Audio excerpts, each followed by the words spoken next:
حضرت سیدنا خواجہ صاحب مدینہ منورہ پہنچے، حضور کی بارگاہ میں اولاد بھی ہے، حضور کی بارگاہ میں پہنچے، حضور نے فرمایا میں تمہیں معین الدین کا لقب دیتا ہوں، ہندوستان جا کر میرے دین کی تبلیغ کرو،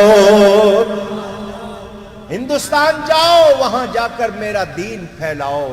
معین الدین کا لقب سرکار کی بارگاہ سے ملا ہے، صرف حسن نام لیں کوئی نہیں پہچانتا، خواجہ معین الدین کہیں سب پہچانتے ہیں۔ وہاں سے آئے، آپ کی ملاقات غوث پاک سے بھی ہوئی، پھر وہاں آئے تو کیا لاہور پہنچے، داتا دربار پر چلہ کیا۔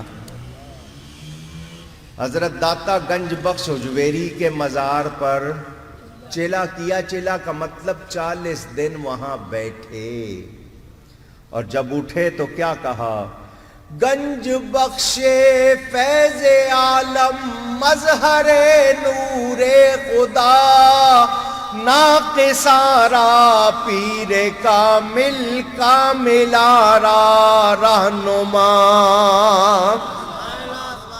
گنج بخش خزانہ بخشنے والے، فیض عالم عالم کو فائدہ پہنچانے والے، مظہر نور خدا یہ اللہ کے نور کے مظہر ہیں، ناقص جو لوگ کچے ہیں ان کے لیے یہ پیر ہیں، کامل پیر، اور جو کامل ہیں ان کے لیے رہنما ہیں۔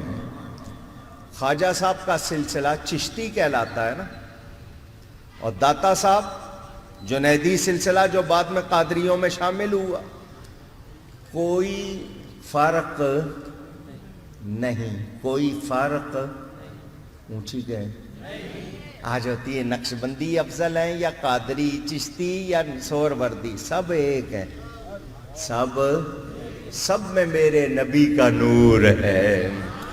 مزاج ہوتے ہیں، کسی کا کچھ مزاج کسی کا کچھ، یہ چاروں ایک ہیں، ان میں ہمیں کوئی لڑائی کرنی نہیں۔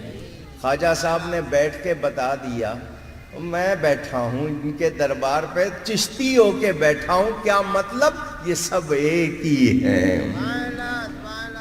حضرت سیدنا خواجہ غریب نواز رضی اللہ تعالی عنہ وہاں سے چلے راجپوتانہ، راجستان، راجا ستان ملا کے راجستان کہتے ہیں، ستان جگہ کو کہتے ہیں راجوں کی جگہ، وہاں بڑے بڑے راجے، ان میں جو پرتھوی راج تھا جس کو رائے پتھورا کہتے تھے، وہ اپنے آپ کو پتہ نہیں کیا سمجھنے لگ گیا تھا، ان سب کا وہ علاقہ، بتوں کی پوجا کرنے والے وہ سارے، حضرت خواجہ صاحب کے ساتھ 2-4 بندے، آپ تشریف لے گئے، اور اجمیر جس کا آج نام ہے اجے، ایک ان کے راجے کا نام تھا میر، پہاڑوں کے سلسلے کو اجمیر بن گیا اس سے لفظ، وہ پہاڑی علاقہ، حضرت خواجہ صاحب وہاں تشریف لے گئے۔ ایک جگہ میدان میں جا کے آپ نے پڑاؤ ڈال دیا، وہ راجہ جو تھا اس کے اونٹ چرانے کے لیے لوگ گئے تھے، جب واپس آئے تو انہوں نے دیکھا کہ کچھ لوگ بیٹھے ہیں، کون ہو تم لوگ؟ کہ جی مسلمان ہیں۔ یہاں کیوں بیٹھ گئے ہو؟ یہ تو راجہ کے اونٹوں کے بیٹھنے کی جگہ ہے۔ فرمایا اتنی بہت سی جگہ خالی پڑی ہے، اونٹوں کو وہاں بٹھا دو۔ انہوں نے کہا تم بحث کرتے ہو، راجہ کے اونٹ یہیں بیٹھیں گے؟ حضرت صاحب نے ساتھیوں سے فرمایا ہٹ جاؤ، پھر راجہ کے اونٹ ہی بیٹھیں گے۔ انہوں نے اپنے اونٹ بٹھا دیے، حضرت تھوڑا فاصلے پہ ہو گئے، اگلی صبح وہ اونٹوں کو اٹھا رہے ہیں تو اونٹ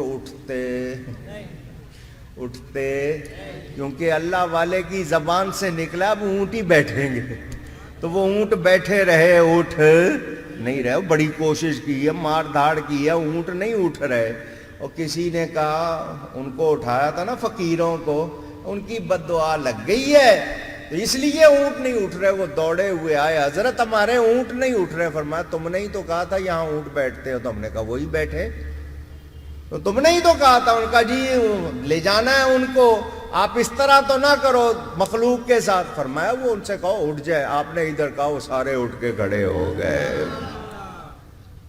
اللہ فرماتا ہے ان کی زبان میں بن جاتا ہوں، جو میرے پیارے ہوتے ہیں ان کی زبان میں بن جاتا ہوں، تو زبان بندے کی ہے، بولنے والا تمہارے منہ سے جو نکلی وہ بات ہو کے رہی، تمہارے منہ سے جو نکلی وہ بات ہو کے رہی، جو دن کو کہہ دیا رات تو رات ہو کے رہی۔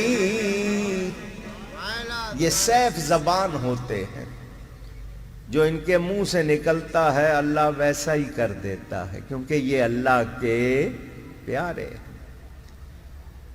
قریب میں ایک تالاب تھا جس کا نام انا ساگر۔ ہندوؤں کا عقیدہ تھا کہ اس کا پانی اتنا پاک پوتر ہے، جو اس میں نہا لے وہ بالکل پاک صاف ہو جاتا ہے۔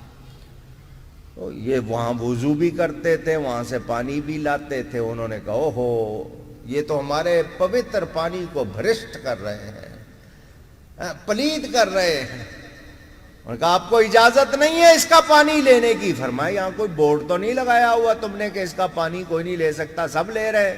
کہ نہیں تمہیں اجازت نہیں۔ آپ نے ایک ساتھی سے فرمایا یہ لو، آپ نے اس کو وہ دے دیا مشکیزہ، مشک چمڑے کا بنا۔ فرمایا اس میں پانی لے آؤ، ہو سکتا ہے یہ روک دیں نہ لینے دیں تو اس میں پانی لے آؤ، یہ جو انا ساگر ہے نا وہ اس میں لے آؤ۔ حضرت نے یہ فرمایا، اس نے مشکیزہ بڑا، سارا تالاب اس مشکیزے میں آ گیا، تالاب خشک ہو گیا۔ ادھر حضرت کے پاس وہ پانی ہے، وہ اسے پی بھی رہے ہیں، وضو بھی کر رہے ہیں، نہا بھی رہے ہیں، وہ ختم نہیں ہو رہا۔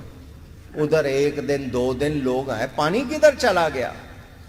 انہوں نے آ کے کہا کہ جی آپ نے ہمارا پانی لے لیا۔ فرمایا تم نے کہا تھا نہیں لے سکتے، تو ہم نے جتنا بھرا دیکھو وہی لے رہے ہیں، اس کے بعد تو لینے نہیں گئے۔ انہوں نے کہا مخلوق کو تکلیف ہو رہی ہے، ہم پہ مہربانی کرو۔ فرمایا پھر پانی لینے دینا ہم کو، پانی روکنا نہیں۔ انہوں نے کہا نہیں روکیں گے۔ آپ نے فرمایا جاؤ پانی انا ساگر واپس ڈال دو۔ ادھر ڈالا، تالاب پھر بھر گیا۔ وہ سارے دیوتاؤں کے ماننے والے یہ منظر دیکھ رہے تھے۔ انہوں نے کہا یہ جادوگر لگتا ہے، یہ جو آیا ہے یہ کون لگتا ہے؟ جادوگر لگتا ہے۔